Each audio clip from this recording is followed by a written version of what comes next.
Hello, everybody, and welcome back to Perpetual News. Today, I will be doing another election prediction. This time, we're doing the 3 weeks out from the election edition. Today marks 22 days until November 5th, and that means that the election is nearing. And so, we're going to see a bunch of results. I already have a couple of links up that I will be reviewing. That includes early voting numbers, which are pretty significant for what we're doing here. I mean, this is actual votes that have been counted, not for candidates, but by party. So some states register their voters by party, so you have to sign up for a party. I live in Illinois. That's not the case here. You're not part of a party in Illinois. Um, but other places like Wisconsin, Michigan, Pennsylvania, Florida all do. So, we are going to look at some of the significant things that are happening uh, on the election, and we will determine, what I think, of course. Um, and yeah, so the election so far is shaping up to be an interesting one. Um, it's pretty much at this point, um, you know, you don't have that many swing voters that you can really convert to your party anymore. You're not at that point anymore. You're kind of vying for people to actually go out and vote for the most part. That's kind of what the election is at this point. Um, yeah, excuse my sickness. I've been feeling quite ill. But yeah, let's get into the data. I mean, oh, I forgot to give Texas stuff. Republicans. Anyway, yeah, so here are the swing states, of course. I'm going to go ahead and just give the Republicans Maine's 2nd district and the Democrats Nebraska's 2nd district. I, at this point, don't think there is enough time for them to make any significant gains in those places to actually flip them for the other party. I could be wrong. I mean, of course, we will see in 3 weeks on election night. But let's get into the numbers first. So, overall, we already have 2 million people that have voted in the election in total. So, these are bi-party registrations. So these are none/minor votes. That is independence basically. So, yeah, as you can see, the votes by age are pretty significant. I mean, as per usual, over 65 voting the most, 41 to 65 voting pretty significantly. The 26 to 40 range is actually quite low for this election, um, you know, and the 18 to 25, as per usual, is quite low. It always will be. Younger voters, uninformed, most of them don't have jobs that are like significant to the way that they vote, so thus they just don't vote. Um, Gender, this is interesting. Right now, we have more females voting than males. That is going to narrow up, I assume, as the election comes in. But it could stay the same. I'm not sure. As for people who have voted by race, 10% black people, 72% white people, only about 2% Hispanic, 2.2% Asian Americans, 0.3% Native Americans, which is quite surprising. This is actually okay. Yeah, this is only reporting states with those. Okay, so all of these are actually only reporting some of the states. So this is Georgia, North Carolina, South Carolina. This is what this graph is. So that don't worry about the percentages too much. Anyway, let's get into the minutia, the actual statistical part of this. So right now, let's see. They have All right, so for Wisconsin, they have returned 226,859. There was a full request for 549,000. That is a lot of early voters. That is a significant amount. As for Pennsylvania, it's pretty insane. Wisconsin unfortunately doesn't give us the actual statistics of party registration because they are like Illinois and do not have that system. As for Pennsylvania, though, which is a little bit more interesting, you can actually see the overwhelming, you know, statistics of this election. And the most shocking thing to me is, of course, these numbers. Democrats are up by an enormous margin. 68.4% of the entirety of all of the mail-in votes are Democrats, which it's not entirely surprising, but it is a large margin. I don't remember the exact 2020 election results, but they were also quite high then because of COVID and a lot of all that stuff. As for non-registered / independent voters, 8.6. Republicans have 23. Now, this is only the ones that have come in. As you'll see, there are definitely some of these counties that have a lot more. And that is, of course, because they are the big cities. Some haven't been entirely counted yet. Philadelphia County, obviously, 70,000. Exactly. It's entirely, possible that things change. But what you really want to focus on is this is 284,000 votes versus 95,000 votes. Something else you have to recognize is the fact that these votes don't necessarily vote for the Democratic candidate, and they don't necessarily vote for the Republican candidate. If 10% of Democrats switch over to Republicans, that's a lot of votes. That gets them over the 100,000 range. If a bunch of Republicans switch over to the Democrats, that gets them over the 300,000 range. This is all dependent on what people actually feel. And of course, we have no idea what the independent voters will do.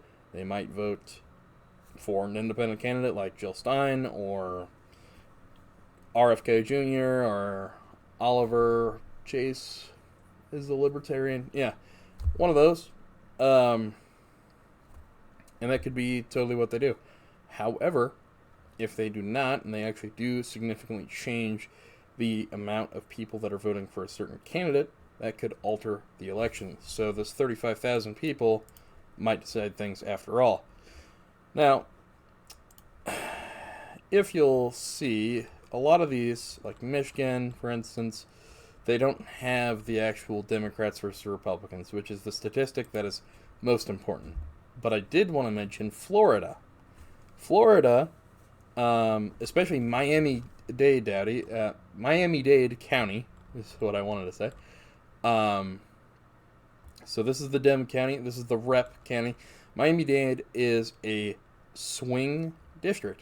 And right now, it is Democrats winning the state by a fairly significant margin, with 58,000 actually counted, and about 20% of all of their mail-in ballots, actually taken into this data.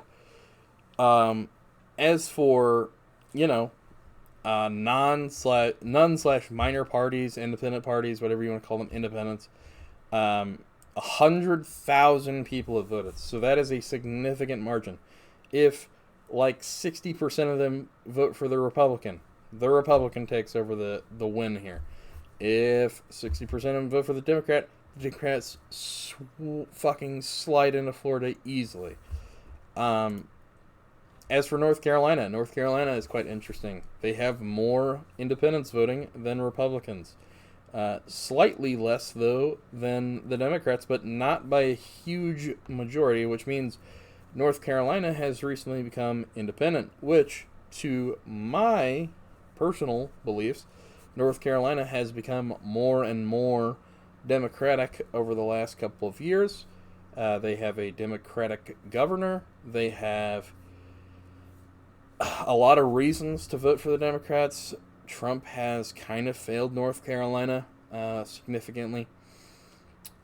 It could come down to North Carolina being a tipping state. That could be what the election comes down to. Arizona is quite different, though.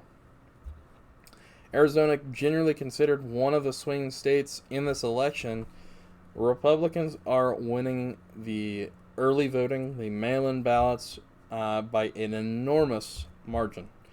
And it's not like it's a huge amount of people, because Arizona is quite small. It's actually not that small, but the amount of people that have voted so far, mail-in ballots, is quite small. And you can actually see... Oh, you can actually see on Arizona. Okay, well, I'll explain this to you. A lot of their huge counties have not been voted yet. Not voted yet, or not been counted yet, and Arizona is generally pretty late to the election cycle affairs. They take their time with their counting, and generally they're pretty late in the night that they get called. Here's what I will say. I think that the Republicans are gunning for Arizona because Kamala Harris has unfortunately seemingly abandoned the state campaigning-wise, which honestly might have been the best move for her campaign. It seemed as though the state of Arizona being on the border issues that are currently going on were going to be a big problem for them, and it looks like she has kind of reluctantly given up on the state. So let's go back to our map here and actually finish up what I think will be the end results of the 2024 election 3 weeks out to Election Day. As you all saw, Pennsylvania has an enormous margin, swinging for the Democrats. Now, do I think this will hold? No, of course not. You would have to be dumb to think that on Election Day, 68% of the state is going to vote Democratic and like 25% or whatever is going to vote for the Republicans. It's not going to happen. This is a mass effect of the 2020 election, COVID, all of that stuff. Democrats generally use mail-in ballot voting more because they trust it, unlike the Republican MAGA base, which does not. I think Pennsylvania this year will be going blue. I think there has been a lot of scaring tactics going on, and I think that Pennsylvania will end up going to Kamala Harris by about 1 to 2 percentage points, somewhere in that range. As for Michigan in the recent weeks has narrowed up. I actually think that Michigan will still vote for Kamala Harris, but by a significantly smaller amount than what Joe Biden did. And the reason for that is the Muslim citizens that live in the state of Michigan are quite a large group that lives in the state, and they are mad with the Biden-Harris administration over the Gaza-Israel fight. And to be fair, they are correct. They have made several mistakes in that regard, but I still believe that Kamala Harris will carry the state of Michigan by a fairly wide margin, putting her at 260. As for Florida, here's what I will say. Florida right now has not followed the trends of states like Arizona. They have not followed the trends of North Carolina. They actually have a fairly significant amount of votes headed towards the Democrats that are not headed for the Republicans. If you look at a state map of Florida right now, you will notice that the state is fairly blue, even though it normally isn't, or it's at least not trending that way. Florida, in my opinion, is not a state that the Democrats should ever have even attempted to go for. But I don't know what I'm talking about. Because in recent weeks, Florida has narrowed up. I saw a few polls come out of a couple of, I think it was um, Emerson or one of them, that had Kamala Harris only off by 1%. I also saw a few polls that I wanted to mention about Ohio that actually had Trump winning the state by a fairly low margin, within 4 percentage points. I'm not saying that Kamala's going to win Ohio. I just think that it's worth noting that Iowa and Ohio and even Texas are not exactly safe states for the Republican Party. I also want to mention that places in the Democratic Party have also slipped a little bit, such as Virginia. I'm not saying Virginia is going to go to Donald Trump. I don't think it will. And I also want to mention New Hampshire. They have gone down to about 7 percentage points in that favor. Oregon has also slipped a little bit. New Mexico has also slipped a little bit, probably due to the border crisis. But here's what I will say. I think, as of right now, if the election were held today, with the mail-in ballots that I've seen thus far coming out of especially Miami-Dade County, where a lot of immigrants are from, including a huge Cuban majority, Florida, right now, will go blue. Mic drop. You heard me. Florida is a weird state. Florida shouldn't go blue. Florida has no reason to go blue. They have reelected Ron DeSantis. They have, I believe, 2 Republican senators. The majority of their state is Republican. A lot of retirees fly there after their retirement and stay. And that's fine. But what we will see in Florida is if the rhetoric that Donald Trump displayed on the debate stage really affects the Cuban migrants that would have rather voted for him. I also don't know if this is true, so I will just mention it out of context here. I also saw an image of J.D. Vance wearing a communist shirt. There was a hammer and sickle on it.